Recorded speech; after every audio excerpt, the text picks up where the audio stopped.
I know when I was growing up, and we always will go, like, say, sometimes we go to the shore and everything, and there was always that one store that you will go and you'll see people's name tags or, like, fake little license plates. And I will always like, and you'll see like Alex, Alexandria, Allison, but never an Audrey.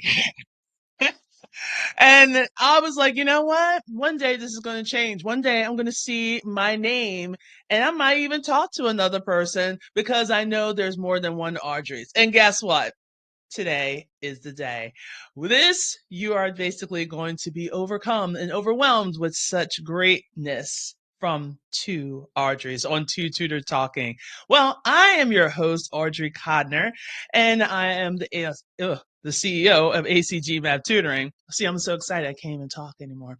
But I am so happy and honored to have another great Audrey, but on the other end of the spectrum, not math, but mostly for reading. See, we're taking over the world. And I definitely want to introduce to you Miss Audrey Vadnais. Audrey, how are you? And welcome to Two Tutors Talking. Thank you. I'm doing well. Thank you for having me on here, and it's so great to meet another Audrey. It's always far and in between. Right? So while we're here, please tell us a little bit about yourself. Give us a background. Yeah, so I am in northern Missouri, and I have been teaching online since 2017-ish. I started out with a company called VIP Kid because I had to leave the classroom for some health issues. And then I ended up going to another platform and doing group classes and tutoring and stuff. And then I fell in love with teaching handwriting and reading to struggling students. And I went off on my own, and here we are today, helping kids achieve their reading and writing goals. Yes. And like, what really attracted you with the whole concept of helping kids with their reading? Like, is there like an importance that you feel or a connection that you felt with reading? Yeah, I think the importance of like I was a struggling reader back in my elementary years. Now, if I had dyslexia or not, I don't know for sure. Sometimes I think I have signs of it. But really realizing like you can be successful in school, but not be a good reader. And if you're not a good reader, you kind of are limited in some things. You know, you can work around and still achieve, but it limits you. And so as I was learning techniques to teach reading, I realized like there was a lot of stuff that I missed. And it's like, this is what I wish I had as a kid. And they didn't just stop teaching it at second grade or third grade and assume you had it, but were more aware of where the gaps were.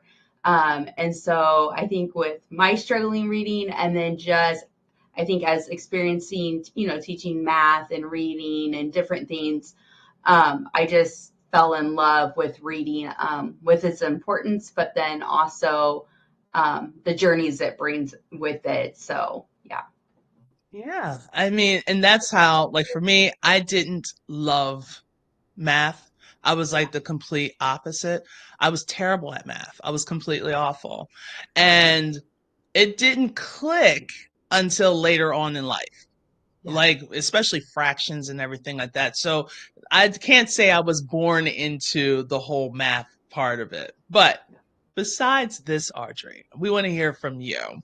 So what is like some of the things that you're noticing like in your sessions? Like what are the type of kids that are coming in? What are some of the things that maybe parents can kind of look for? Yeah. So, a lot of kids I have is that they start out and they struggle with like remembering the letter names, and then they teach so many things in like isolation and kind of stair step that they spend so much time that they're not keeping them pushed, but then they're not being reviewed with often enough either. So it's kind of like throwing the baby out with the bathwater. And so when I end up seeing them, I see parents just exhausted because they're trying to get their kids to read. They're trying to make those concepts stick, but the kids just can't remember or they're not getting it. Um, and the kids are feeling kind of defeated at school. I also see kind of like that lack of confidence and being okay not knowing, and then taking that feedback and applying it to what they know. And it's kind of like our culture in a sense. We have this perceived idea that you're told once and you get it, but the reality is that's not in anything. I mean, whatever we do, that's not reality. We've fallen many times before it's second nature. And so I think having that false perception, sometimes having to work on that I can mindset and that determination. And then lack of writing. A lot of kids struggle with like the letter formations and dysgraphia. And I think part of that is we don't use our hands very much with those fine motor skills, but also being taught explicitly and giving the tools and the verbiage to know how to form those letters. Um, and it's different like being taught like in front of the class or seeing a letter written and then trying to figure it out, to having someone who can notice those mistakes and then say, hey, try this, make a curly C, go up, tall line down, D. So that's something that I'm noticing.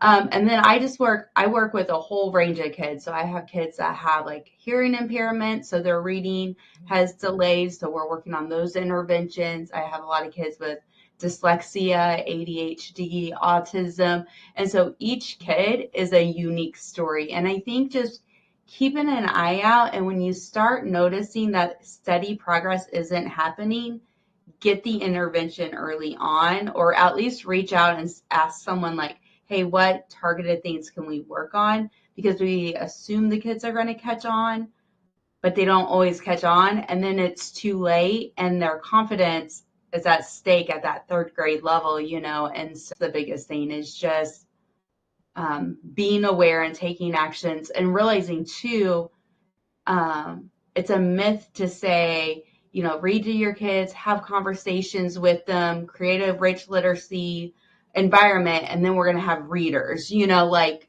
I've seen kids from very well educated homes have kiddos struggling with reading, or siblings, for example, my family, like I have 7 siblings, 4 of them, strong readers, very bright. And then 3 of us had more of the reading disabilities and dyslexia and stuff like that. And so just realizing it's not a one size fit all, and we can't make those assumptions. And there's no shame in realizing like, ooh, there's something missing. Let's see what we can do to help. Yes, I mean, I always said, just because they're being labeled with the same disabilities, it doesn't mean that they have the same abilities. So Exactly. Yep. even though That's you have it all stamped out, you have to treat basically every child like as an individual. yes. And I know it's hard when they're in the classroom Mm-hmm. and they just can't really reach every child as the way that they want to, because Right. there's like almost like 30 It's sometimes, not. even if there's 27 kids or 20 kids in there. Yeah. I mean, with different disabilities and different abilities happening at the same time, it's hard for like one person to Right. maintain that. Well, and I think with you saying that too, it makes me think like with intervention being pushed, and special education, and that's all great, but a lot of people are pushing that. But we have to remember too, like a lot of those schools only have 1 or 2 caseworkers, and they have like really full load. So it's like we need a system reset, in my opinion, to be able to serve well. Because we're kind of exhausting our special ed people, and then they're in groups, and so it's just a little tricky. But I think it's our responsibility as parents to kind of figure out what they can do and then take the actions too. Like the school can do stuff, but sometimes that extra support can be a boost in helping their child get to the next level. Yeah, and especially with the age group that you're working on, that's the foundation. Yeah, And then I see a lot of the lapse and the gaps, not even because of the pandemic, yeah, just in general. They were struggling right. before the pandemic. And, Exactly. and like it really just worsened. And I think that's when a lot of parents were like, wait, my Yeah, child doesn't know their multiplication tables. right. Wait. my child really doesn't know how to read, Yeah. or they do, and it's very like first grade, but they're in the Mhm. eighth grade. Right. And I Yeah. think it opened up a lot of people's minds. And now a lot of parents are like, okay, I don't know if I can reverse time, or can I, is there a possibility for them to make changes? And what, as a parent, what did I do? Because now we're like, okay, who do I blame? Because usually when something happens, we're always like, okay, who can I point the finger It's at? so much fun. And Yeah. there's so many spots. I'm going to tell you the truth. There's so many places. Yeah. And, but now, okay, we know that there's a need, so Yeah. now this is when you have to reach out. And you Yeah. need to reach out to a tutor that specializes in exactly what your child needs. It's Yeah. great to have a tutor that has a generalization, but like for you, you have that specialty and you've worked with kids of that, repertoire. So you know how to break those concepts down. Right. Well, and I tell my homeschool parents too, because sometimes they're like, "Well, I can read well, and my kid's not making any progress, and I've taught, all the other siblings," and it's like, but when there's learning differences, it's a skill, and yes, you're smart enough to teach your kid, but like I've spent years crafting in on my teaching abilities specifically to reading, and a parent doesn't always have that bandwidth to dive in and figure out. And then on top of that, there's so many different approaches and different people coming up with curriculums that it's hard to know what's in it. And I've learned like there's not a one size fit all. And people have to do that, because I believe kids have been helped with Orton Gillingham. Absolutely. I believe kids have been helped with Eberly. I've seen it, but I don't think one outdoes does the other. And actually, I actually see points depending on where the kid is in their journey. Different programs offer different things for that, and so I think that's where finding like an expert in whatever you're searching for to get that intervention for your kid is knowing like they're bringing a whole skill set that's been developed over the years to help your child overcome those and can be able to like really zone in on the needs of the kids. I totally agree. And then one thing that you did mention with the parent, when you're saying that, look, I taught all the other kids, like, you know, and I know as a parent, it makes me feel like I failed my child. And I'm like, Mm-hmm. you just got to understand, it's not about you. I hate to Yeah. say it like that. It just seems so aggressive. But sometimes I'm like, in this case, your child is developing their own way. They're learning at their own pace. They're processing at their own speed. Yeah. Be there more so as a support Yeah. and then more so of a guidance. And if it's too much, not like it's too much like you can't handle it. Like we're not trying to uh, I want to say impinge on your parenting. I'm not doing that. We all need assistance. Mm-hmm. Single, married, all this stuff, we all need assistance. And even when we are diagnosed with anything, if we are diagnosed at a younger age, it doesn't disappear. We just learn to adapt. So we Mm-hmm. just need someone to kind of help that child grow into an adaptable, independent learner. Yeah. And that's where I think tutoring and having your services really kind of stand out to really help that child to say, okay, I'm different. This is what I do. This is how I process. This is how I advocate for myself for future situations. Yeah. So now that we've kind of discussed a little bit about that, more of your instructional, like what makes you unique when it comes down to the tutoring basis of it? I think I think many aspects in a sense. So I have some disabilities. So I got hurt on a mission trip back in 2006, and I had a spinal cord stimulator put in, and then that spinal cord stimulator malfunctioned, and I actually was like in a wheelchair for a while, and that's what Wow. caused me to have to pivot and like go into online teaching because at that time I was doing case management with people with developmental disabilities. And I was absolutely loving that because I was going in and advocating. But then I couldn't do that type of job anymore. And so I think like learning like through those trials how they were hard, but choosing to keep on going and not fall into self pity and just like helplessness, you know? And I think Mhm. sometimes with disabilities, we can almost put a cage around us, you know, and almost feel like we have like the scarlet letter, but we don't, you know, we just have to adapt and things look different. And our society kind of puts like all these things happen. And if you don't happen at this time, something's wrong with you. Who says you can't go back or go to college for the first time when you're 50? Who says that you should be reading well at third grade? You know, and I like to look at it, where's the kid and what's our next goal forward? And then we're going to put the right practices, we're going to go through those bumps together to get to those spots. I also use a speech to print approach. I mentioned Ebly. Okay. I'm one of a tutor for Ebly and Reading Simplified. But I also take my communication speech disorder experience and training into effect, and understanding language disabilities, different things like that really shows what kind of push you can put on the kid, because the typical kid who only struggles with the reading, they can handle some of those things. But some of the other kids, when they have other things going on, that can be too overwhelming, and just pushing them can be too hard. So it's just using that discernment and figuring out, what does this kid need? Where am I seeing gaps?